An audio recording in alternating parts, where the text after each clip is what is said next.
Si pones el lavavajillas lleno en vez de fregar, ahorras 73 litros. Por 6.489.680 madrileños, son muchos litros. Canal de Isabel II Gestión. Cuidamos el agua. Nos gusta cómo viajas, cómo disfrutas. Nos gusta cómo vas y cómo vienes, cómo ríes. Nos gusta cómo te cuidas y cómo cuidas tu entorno. Metro de Madrid. Nos gusta cómo te mueves.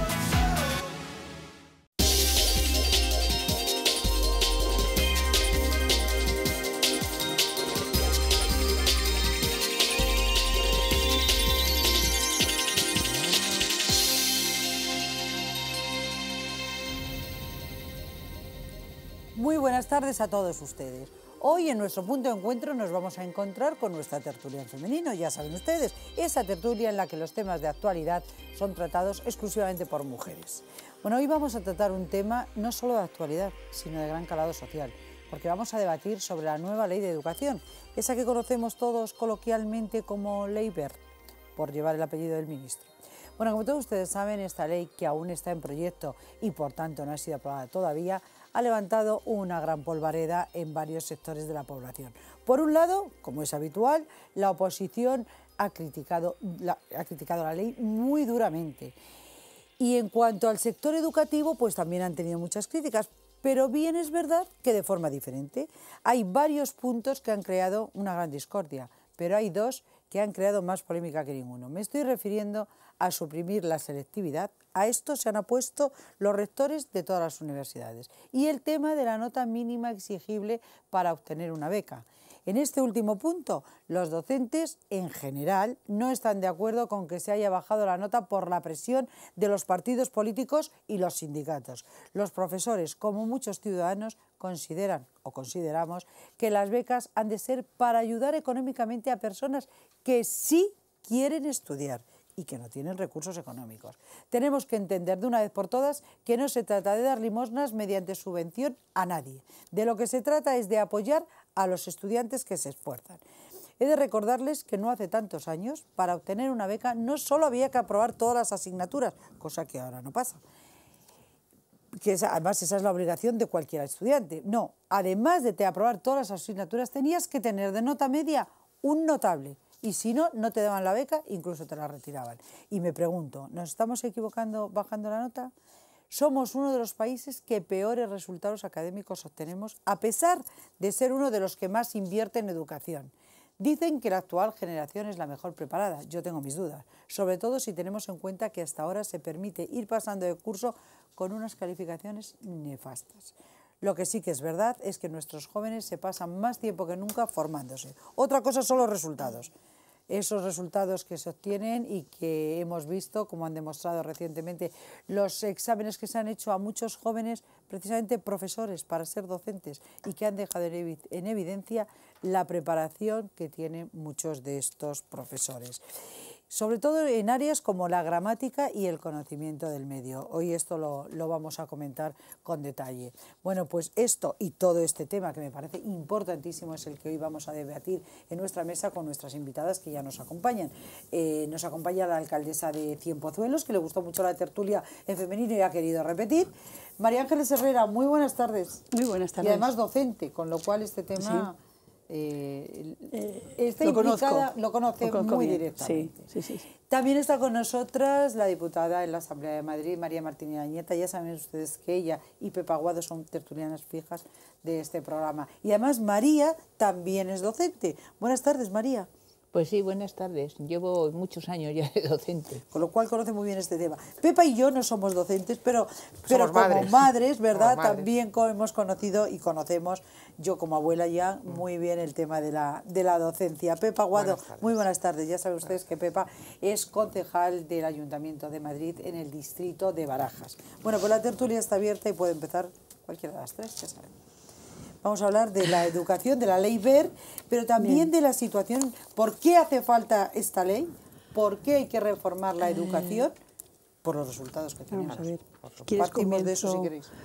Yo creo que tras 30 años de gobierno socialista, donde las elevadas tasas de fracaso y abandono escolar y de paro juvenil hace necesaria esta reforma. Es decir, la LOMCE lo que hace es dar respuesta a esa necesidad que durante tantos años estamos viendo que ha sido los diferentes modelos educativos que ha ido implementando el Partido Socialista, el Gobierno Socialista, pues no ha tenido el fruto que se hubiera deseado, ¿no?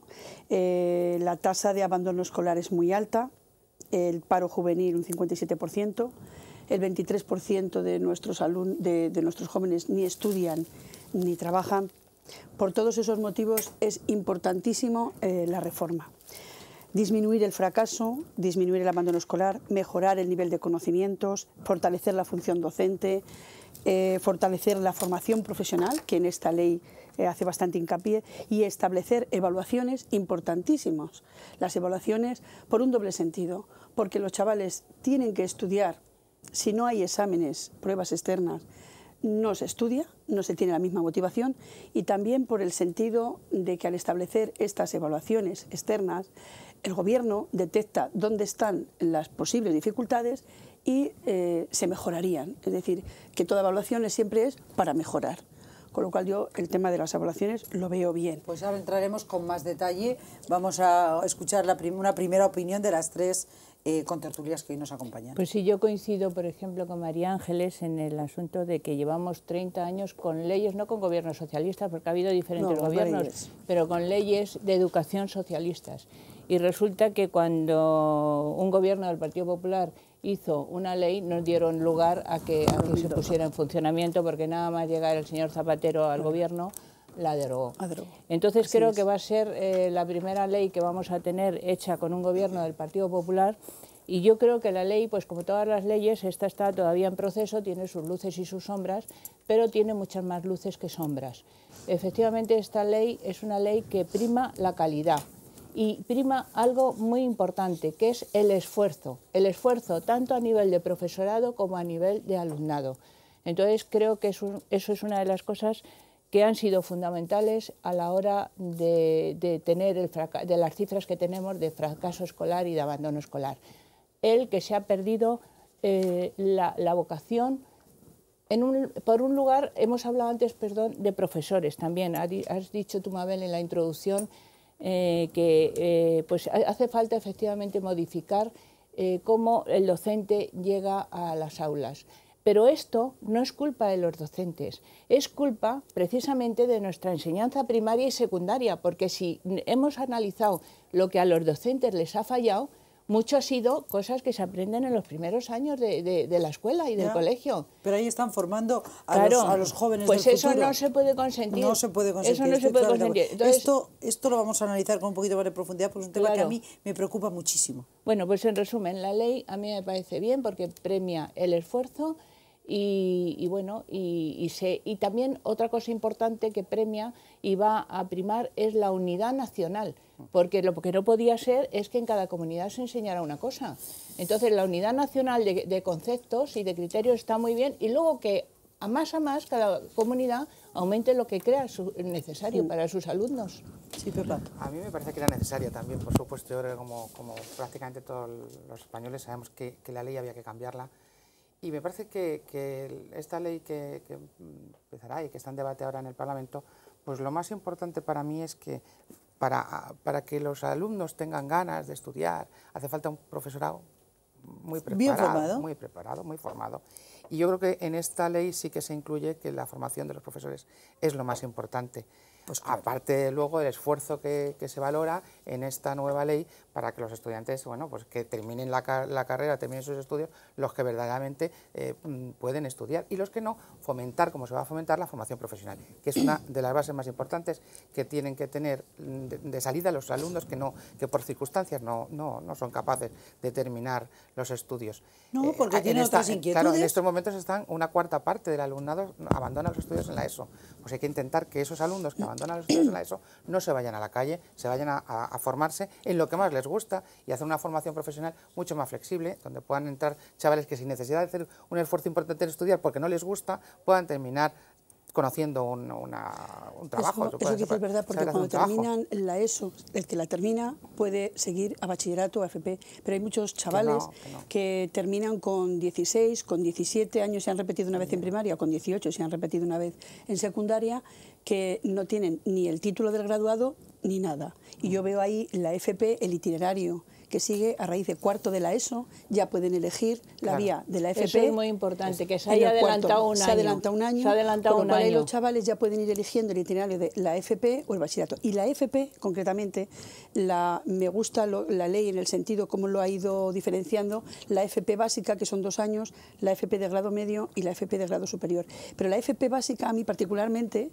ya como docente, me gusta, porque veo que los chavales que vayan a iniciarse en el cuarto de la ESO hacia la FP, en esos 2 años los chavales van a terminar aprendiendo un oficio, algo, porque ahora terminan con la ESO sin nada. Calle, claro, entonces, un momento, María Ángeles, yo estoy de acuerdo, pero no al 100% con lo que estás diciendo, porque parece como que los torpes, los que no sirven para estudiar, los que van a abandonar, eso es AFP, y creo que no. No es eso. El sentir de la ley ni mucho menos va por ahí. No, es que se quedan sin ningún título, no tienen nada, y entonces AFP. No, es que me habré explicado mal. La FP básica es una iniciación, pero luego está a continuación grado medio y grado superior. Y además con la posibilidad de que en grado superior puede haber un puente, una flexibilidad hacia el bachillerato, es decir, la reversibilidad, es decir, algún alumno que elige FP, si luego al terminar FP quiere cambiar a bachillerato o al revés, también lo puede hacer. Lo que yo me explico es que hay una laguna actualmente en el sistema educativo que tenemos, que los chavales que terminaban la ESO no tenían nada, y en la FP es un itinerario profesional, para tener un reconocimiento equivalente a eso. Enfocado al empleo, lógicamente, porque al todos empleo, los porque el bachillerato no nos confundamos, es propedéutico a universidad, pero la FP está encaminada a lo que es trabajo, a oficios. Entonces, los 2 primeros años va a ser básica, pero da la posibilidad de seguir estudiando, incluso de luego seguir ingeniería. Es decir, no es que sea un itinerario como antaño, el que no tenía graduado escolar iba a FP, no. Aquí hay chavales muy bien preparados que eligen con buenas ese notas matiz es muy camino. importante. O sea, eso que eligen en la FP como pueden elegir el bachillerato, pero no van a ir a FP porque no sepan, no, simplemente se les da la posibilidad. Es otra opción. Es otra opción. Pero también aquellos alumnos que abandonaban la ESO y no hacían otra cosa, tienen una salida, esa es la salida. Que les va a llevar a un trabajo sin tener que hacer un esfuerzo importante en los estudios. Quiero decir, si un chico no quiere estudiar cuando tiene 16 años, es muy difícil que le hagas estudiar, pero sí formarse con prácticas, como hace unos años se hacía, antes de estas leyes, claro, se hacían los oficios, se aprendía el oficio, porque hay gente que no quiere estudiar. Y no me pregunto, es que, para que amplíes sobre este tema, en un más a más, para que me contestes tú si tienes la respuesta, pero la FP entonces va a seguir siendo un segundo nivel según he detectado yo según lo cuentan. No. Vamos a ver, la FP va a ser una opción, vamos a pensar en el alumno, que es de quien se trata. El alumno, hay alumnos que llegan a su casa y dicen a su padre, no quiero seguir estudiando, porque no les gusta estudiar. Sin embargo, dicen, pero quiero trabajar. No, hijo, tú todavía tienes edad de seguir estudiando. Entonces, esta ley lo que hace es que un año antes se pueda hacer caso al alumno, a lo que el alumno quiere. Y si el alumno quiere trabajar, vamos a prepararlo para eso. ¿Qué quieres? En tal rama. Bueno, pues a esa rama, formación profesional, que se ha adelantado un año, que antes teníamos un año ahí al alumno, frustrándose y sin hacer nada. Pero no porque no quiera estudiar, porque en FP también hay que estudiar. Claro que hay que estudiar, pero que no le gusta lo que estudiaba. No quieren estudiar, ese matiz es muy importante. Que no le gusta lo que estaba haciendo, lo que estudiaba. Es que a lo mejor no le gusta estudiar lenguaje todo el tiempo. Claro, él tiene vocación para otra cosa. Puede ser un gran mecánico, claro que tiene que estudiar toda la mecánica de un vehículo. Y hacer prácticas, que también los que les gusta. Y bueno, entonces la ley lo que hace... A lo mejor luego se va a una ingeniería, porque resulta que le ha empezado a gustar, y tienen esas posibilidades que decía. Esta ley lo que hace es escuchar al alumno un año antes. Un año antes escucha al alumno. ¿Qué quieres hacer? Entonces ahí se le encauza. Es una ley más flexible, porque permite gradualmente y además de ir formándose, si quiere, cada vez de grado medio, grado superior, puede hacer un puente hacia el bachillerato. Es decir, hay más flexibilidad, deja más opciones al alumno para poder elegir lo que quiere hacer, porque hay jóvenes que a lo mejor en cierta edad no han madurado suficiente y quieren un oficio, y cuando ya están metidos en el oficio o en la FP, se dan cuenta y dicen, bueno, pues es que a mí ahora lo que me apetece es saber más, o poder terminar hacia la universidad una ingeniería, y esa posibilidad, pues antes estaba como más cerrado el camino y ahora da una amplitud de modalidad y de movimiento mucho más amplia, ¿no? Y luego hay una parte de FP, terminando la superior, que hoy en la Comunidad de Madrid está teniendo bastante éxito, que es la FP dual.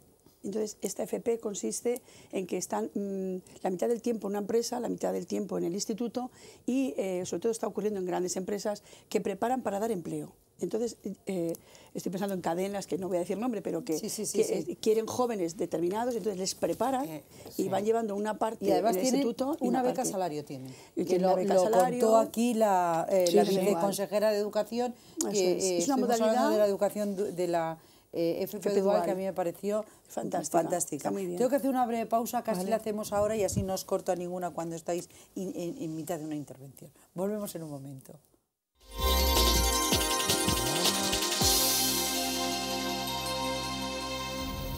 Cada vez que pones el lavavajillas lleno en lugar de fregar, ahorras 73 litros de agua. Por 6.489.680 madrileños, son muchos litros. No podemos multiplicar el agua, pero sí el ahorro. Ese es el compromiso que tenemos todos en la Comunidad de Madrid. Súmate a él. Canal de Isabel II Gestión. Cuidamos el agua.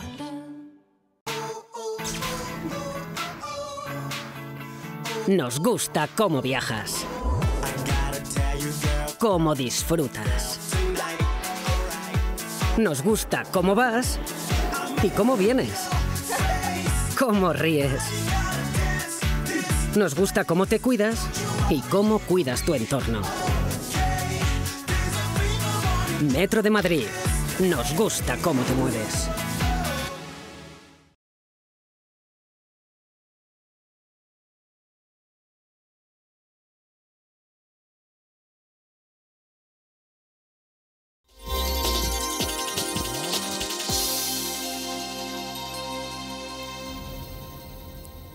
Retomamos nuestra tertulia, ya saben que hoy es nuestra tertulia en femenino y la estamos dedicando a educación con palabras mayúsculas. Esa ley que tanta falta hace para que nuestros jóvenes estén mejor preparados de lo que están, que estamos casi siempre a la cola de Europa. Bueno, ya saben que están con nosotros, que nos acompañan hoy María Ángeles Herrera, María Martín Irañeta y Pepa Aguado. Decía yo que uno de los temas que me gustaría tocar es el tema de las becas. Las becas que tanta polémica han suscitado, que le han obligado al ministro a dar marcha atrás en cuanto a que él dijo que la nota de corte mínima sería un 6,5 y le han hecho bajar al 5,5 en las becas. Yo es que no lo puedo entender. Bueno, a lo mejor es que lo que había que hacer es cambiar totalmente el sistema de acceso a la universidad en cuanto a ayudas económicas, porque de entrada todo alumno que va a la universidad ya está becado por todos nosotros, por la solidaridad de todos los ciudadanos, que con nuestros impuestos hacemos que el puesto escolar, el puesto universitario, sea un 80% más barato, o sea, pagan el 20%. Se paga del puesto universitario. De matrícula, que es lo que de se matrícula. paga, nada más. El 20% del coste total universitario. Luego eso ya es importante que lo sepan los ciudadanos. Y bueno, lo de las becas, pues quizá en el inicio yo estoy de acuerdo con el ministro en que lo haya rebajado, porque a veces se creaba ahí un desajuste que podía ser discriminatorio para las personas con menos recursos. ¿Que haya bajado el corte? Sí. El corte de nota, no de ingresos. De nota, el 5,5, que lo haya puesto en 5,5, porque a veces había facultades, carreras, que se podía entrar con 5 o con 5,5, en cambio los becados no podían entrar porque tenían que tener más nota. Luego era una discriminación con aquellas personas que no iban a solicitar la beca. Sí, claro, María, Entonces, pero es que a estos se les vas a pagar unos estudios. Claro, bueno, lo vas a pagar siempre que ellos sigan consiguiendo esa beca. No, si tú a la carrera puedes acceder, con un 5 o un 5,5 entras. Claro. Lo que no puedes acceder es a la beca, esfuérzate más. Pero, Mabel, si es una familia que no tiene recursos para pagar esa carrera, estoy discriminando a ese alumno. Yo pienso que las becas en cada universidad, fíjate, voy más allá que el ministro, menos mal que no soy ministra, tenían que ser para que fueran justas, la misma nota de corte que la nota de corte para las becas de inicio de la carrera. Y luego ya, sí, luego ya ir exigiendo. Pero para que no hubiera discriminaciones entre personas... A mí, por ejemplo, me acabo de convencer. Entre personas que puedan pagar la facultad y personas que no puedan pagar a sus hijos la facultad. Yo no estaba de acuerdo por eso, pero sí que es cierto que si se nos quedan fuera la gente que no saca ese 5,5, o sea, que tiene que tener un 6,5 para conseguir la beca, se nos quedarían fuera gente que sí que podría estudiar en el mismo nivel que el otro. Ahora, que luego durante el curso sabemos que tiene que estar aprobando, que si no la beca se le retira. Eso es lo importante en la porque beca. Entonces se quedaría sin poder acceder a muchas facultades. Claro, muchas carreras. Claro, y podíamos frustrar profesiones. A lo mejor por eso se han dado cuenta, no tanto por lo que dicen los otros gobiernos, sino más bien yo creo que ese es el motivo. Yo creo que ese es el motivo, porque si no, esta ley que quiere dar igualdad a todo el mundo no la da. Porque va a discriminar en razón de la renta. Nos has convencido, María, a mí también. Yo creo que María ha dado con la clave del problema de la beca. Se ha hablado mucho de la beca, de las becas en general, Pero se ha explicado mal. Se ha explicado mal. Yo creo que como suele pasar casi siempre, la información llega muchas veces muy politizada y no se tiene en cuenta realmente lo verdaderamente importante, como incluso los datos que hemos dado antes de la propia ley.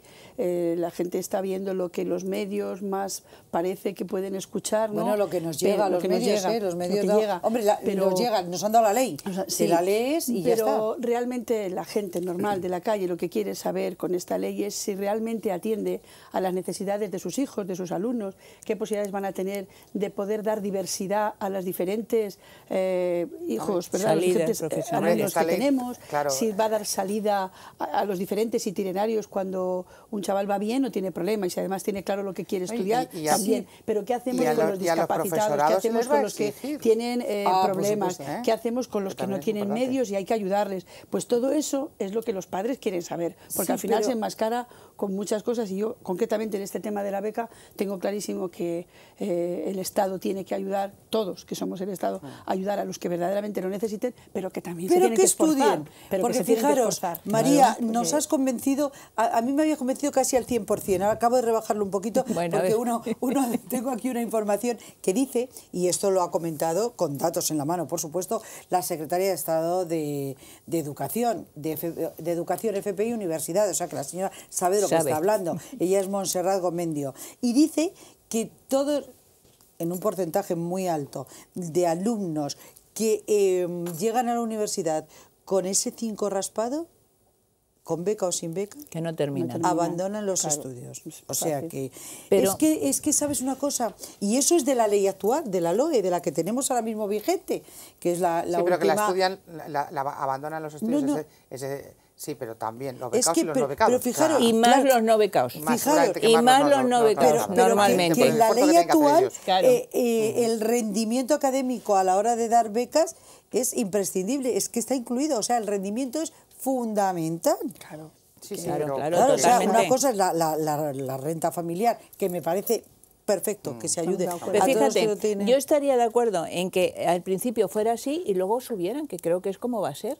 Que luego se exija ya un 6,5 para continuar con la beca. Sí, que se vaya viendo que claro, porque normalmente además el alumno becado lo agradece y pone más interés que el otro, lo valora más. ¿Y por qué, María, si ese muchacho tiene la capacidad que tiene y con un gran esfuerzo, él aprueba sus asignaturas, aunque sea con un 5, un 5,5, pero él le está aprobando con un gran esfuerzo, ¿por qué le retiras la beca? Con el mismo criterio que ha entrado es con el que debe continuar. Si el 5 es un aprobado es para todo. Y si la carrera que él ha entrado con la nota de corte de su carrera, ha entrado en esa carrera. Sí, pero ahí influye mucho más. Lleva una historial académico para esa nota de corte de entrar en la carrera. Que con esta ley se va a reforzar mucho más el estudio en los colegios, o sea, la responsabilidad que van a tener los directores, que eso también hace que luego sean responsables de los resultados que se tengan en esos colegios. Pero ahí se va a dar bastante libertad. Puede ser que vayan mejor dirigidos hacia las carreras y hacia la formación profesional y no tengamos el fracaso ni en la universidad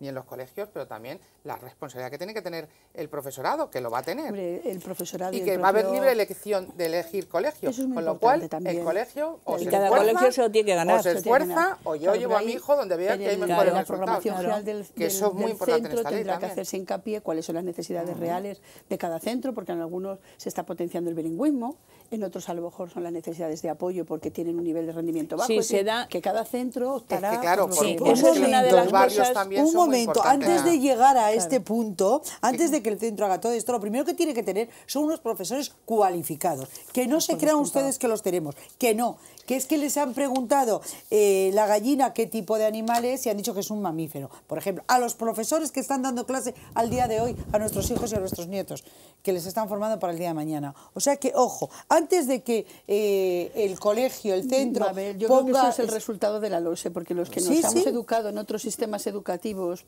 por cierto, mejores, estamos mejor formados. Claro. Pero a lo mejor quiero pensar que la LOSE ha llegado a tal fracaso... Es que nos han puesto el Ebro y el Guadalquivir, no lo han puesto aquí en Madrid. Hombre, ha mejorado mucho el Manzanares, las cosas como son. Le tenemos muy mejorado, pero no es ni el Ebro ni el Eso es, Guadalquivir. como yo he dicho antes, la primaria y la secundaria, que es muy mala. Es muy mala, era muy mala y es lo que hay que modificar y es lo que se está modificando. El proyecto que se llama de la ley del Estatuto del Docente, que es el que se tiene que... Claro. De todas formas, ahora... Esta ley que se y tiene estamos que de acuerdo con que hay que hacer otro tipo de sistema de selección. Sí, totalmente. O sea, el que no aprueba...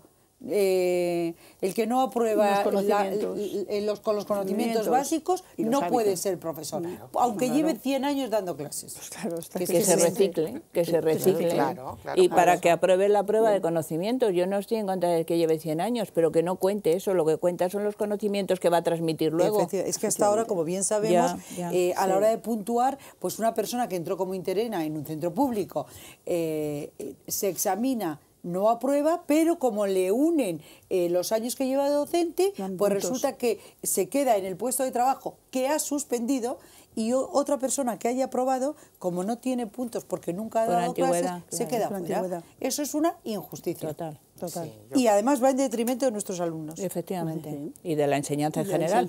Por supuesto. La enseñanza en general. Sí.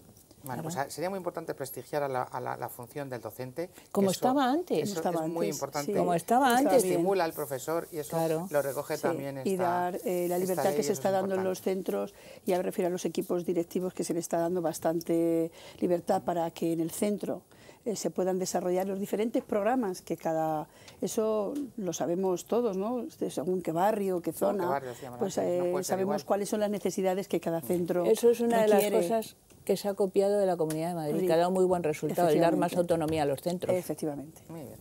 Señoras mías, hemos llegado al final absoluto del programa. Hace ya un poquito que me han dicho que ya estamos fuera de tiempo, con lo cual no nos queda más que despedirnos, pero este tema es un tema demasiado importante para que termine aquí. Sí. A la vuelta del verano continuaremos con este tema, con la ley ya definida y sabiendo exactamente en qué punto se ha quedado. Yo ya no me queda más que despedirme de mis invitadas. María Ángeles, muchas gracias por haber venido. Un placer. María, encantadísima como siempre de estar aquí. Pepa, que te voy a decir, una tertuliana habitual de este programa.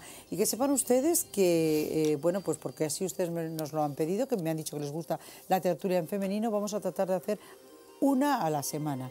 Nos vamos a entregar a fondo para que así sea, porque las mujeres tenemos otros criterios que también son importantes. Ahora ya no me queda más que despedirme, no sin antes recordarles, como siempre, que tenemos esa página web donde ustedes pueden ver estos programas cuando quieran. La web es